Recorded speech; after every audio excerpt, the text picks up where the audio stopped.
Comment on and highlight various aspects of this work. Professor 𝗂𝗂𝗀𝗃 from the Fluminense University of Brazil, Professor Tomasz Łyszkus from the Academy of History of Warsaw, Poland, Professor 𝗚𝗂𝗀𝗀𝗀 from the University of Córdoba, also a organizer of this event, Argentina, Prof. 𝗚𝗶𝘇𝗀𝗀𝗃 from the University of Chicago, USA, and Lizette Jacinto, who will serve as the panel moderator. And Lizette Jacinto, a member of our institute, as well as organizer and driving force behind this event. We would also like to recognize the member of the permanent workshop, The Meaning of History and Craft, as well as the faculty and researchers of our institute and the International Commission of Historiography and Theory of History, who contributed to the dissemination of this event. We are confident that this will be one of the first commemorations dedicated to the classic work. Allow me to warmly welcome you all and to express our sincere gratitude to each and every one of the panelists, and especially to the Professor Emeritus Carlo Ginzburg for joining us today. Siamo molto lieti. My gratitude. Thank you. It's such a joy and honor to be here. Siamo molto lieti di organizzare questo evento in occasione del 50° anniversario del Formaggio ai Vermi, un'opera senza dubbio paradigmatica non solo per la disciplina storica, ma anche per molte scene associate in diverse parti del mondo, come dimostra il gran numero di edizioni e traduzioni. È un onore e un vero piacere dare il benvenuto al professore Carlo Ginzburg, anche se a distanza, e per me come italiano professore veramente è un onore enorme riceverlo nel nostro istituto. Desideriamo inoltre ringraziare in modo particolare le relatrici e i relatori che oggi partecipano e che commenteranno e metteranno in luce diversi aspetti di quest'opera, la professoressa 𝗂𝗂𝗃𝗀𝗃 dell'Università Fluminense in Brasile, il professore Tomasz Łyszkus dell'Accademia di Storia di Varsavia in Polonia e la professoressa 𝗂𝗂𝗃𝗀𝗃 dell'Università di Córdoba, anche co-organizzatrice di questo evento, direttamente dell'Argentina.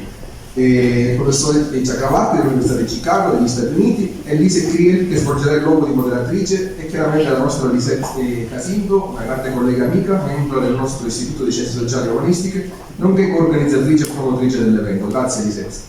Desideriamo inoltre riconoscere i membri del laboratorio permanente Il senso del mestiere dello storico, così come le professoresse e i professori e ricercatori del nostro istituto e la Commissione internazionale di storiografia e teoria della storia che hanno contribuito alla diffusione di questo incontro. Siamo certi che questa sarà una delle prime commemorazioni dedicate a questo libro classico. Non mi resta che darvi il più cordiale benvenuto ed esprimere il nostro più sincero ringraziamento a tutti e tutti i relatori. In modo particolare, come detto in precedenza, al carissimo professore emerito Carlo Ginzburg per essere con noi oggi. Grazie mille. Grazie.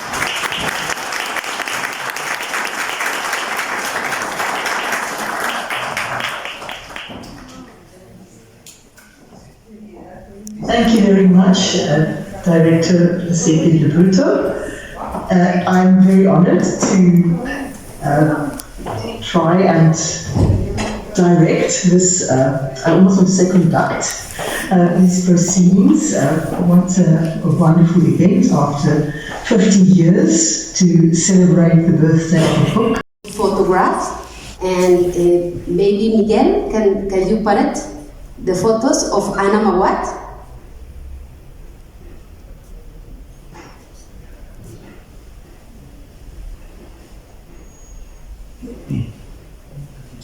We can wait a little bit. Just a second, please.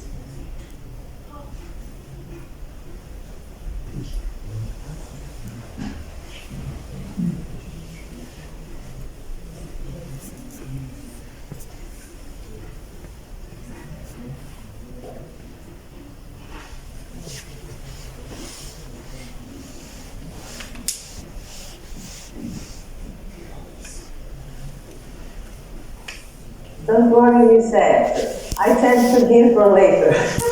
Do you have it in your screen? I have it here. Yeah, maybe you can share. Yeah, you can share. I can share? Yes, please. Let's see. How can I share this? Share compartilhar. Okay.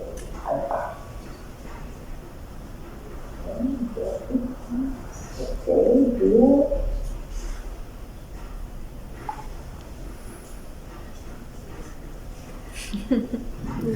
This is disposable, okay? Yes, thank you, Anna. You're welcome. So, good afternoon to those present here in the auditorium of Casa Gilberto Bosques, as well as to those following the live stream and also to those who will watch it in the future. First of all, I would like to thank the Institute of Social Sciences and Humanities, Alfonso Vélez Pliego, including my colleagues and friends, members of the permanent workshop 𝗚𝗶𝘇𝗲𝗍 𝗚𝗂𝗀𝗍𝗲 from the University of Córdoba, Argentina, co-organizer of this event, together with the project Transhistórica, and last but not least, the support of the International Commission of Historiography and Theory of History for all the impulse and the dissemination of this event. Of course, my thanks also go to each and every one of the panelists, Anna Mawat, 𝗚𝗂𝗀𝗍𝗲𝗀, 𝗵𝗿𝗍𝗂𝗍𝗂𝗏, and the chair Lizette Jacinto, and finally, to you, Carlo. Thank you for a lifetime devoted to researching and sharing history. Your work has deeply inspired so many generations, not only through your extraordinary scholarship, but also through the way you have written with such clarity and beauty, reaching and moving wider audiences. Above all, your deep commitment for the past and your thoughtful critical engagement with history have left a lasting mark on all of us who have learned from you. Thank you. 27 years ago, we met in person for the first time, also in March, at the Faculty of Philosophy and Letters at the National Autonomous University of Mexico, UNAM, on the occasion of the publication of your book, No Island is an Island. At that time, we were also organizing the Zapatista consultation in Mexico. Carlo, you may remember that your friend Adolfo Gili had published a book in response to your article, Clues, Roots of an Evidential Paradigm, where he discussed some of your arguments. Where you discuss some of your arguments with the Subcomandante Marcos, the voice of the Zapatista movement, especially regarding the agency of the men and women from below. A month after our encounter at the UNAM, the longest university strike in Mexican history erupted, opposing tuition fees. Everything became chaotic during the year to follow. Nevertheless, even more chaotic is perhaps the world we inhabit today, where crisis appears as a recurring condition. But today, we celebrate the first 50 years of a book that very soon became a classic, a book that later came to be recognized as a key reference for what would be known as a microhistory, a word that is never actually mentioned there. A book that could also be placed within the tradition of casuistry, with which it shares methodological features. A groundbreaking book, an essential reference for understanding pre-industrial Europe, presenting a story set in the later 16th century in a world that was beginning to accelerate. In that context, a man in northern Italy, in the region of Friuli of the village of Montereale, drew from his own brain conclusions about the origins of the world, using the analogy of a mass like rotten cheese full of worms, from which the angels had emerged, and the best of them became God. Menocchia's voice stood in opposition for the first book of the Bible, Genesis, and other important dogmas for the Catholicism. But as Italian microhistorians have insisted time and again, what matters is not focusing only on the behavior or thought of the individual, but a few questions of yourself, of your own, but I'm going to stick to my rhythm, and please allow me just also to introduce you briefly and formally before I hand over to you.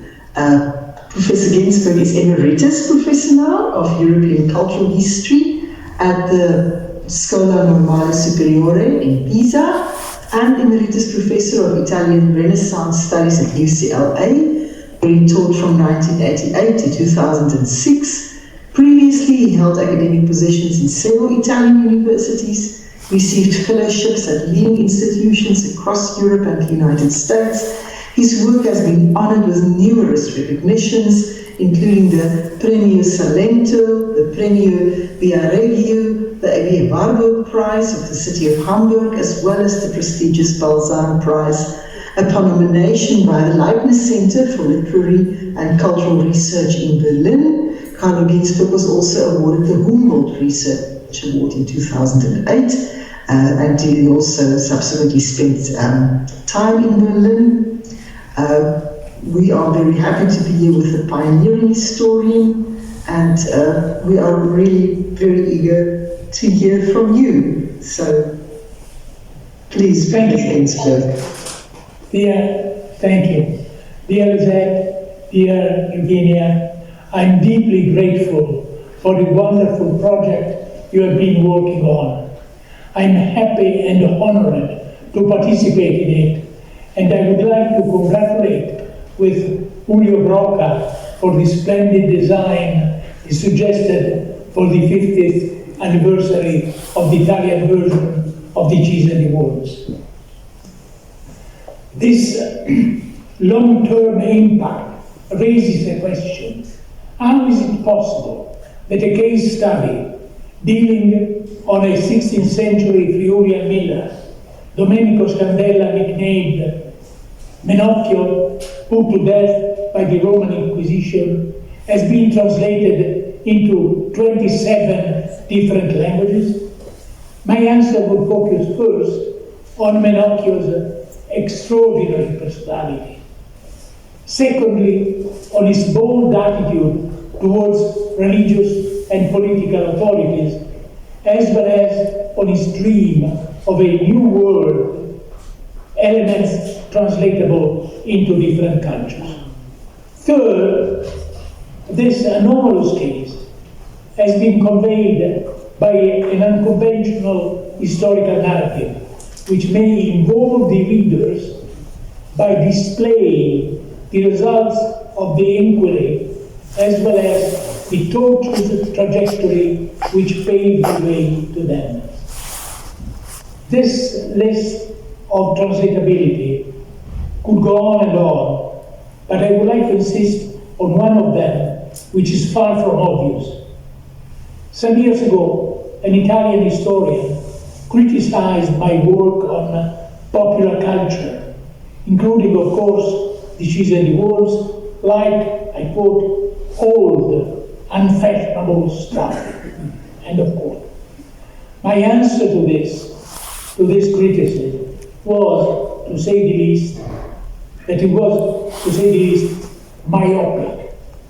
My oblique approach to Inquisition trials, reading them between the lines, trying to seize the fragments of usually unrecorded popular culture, could inspire historians to work in the perspective of global history on evidence produced by European colonizers by retrieving fragments of the culture of formerly colonized peoples.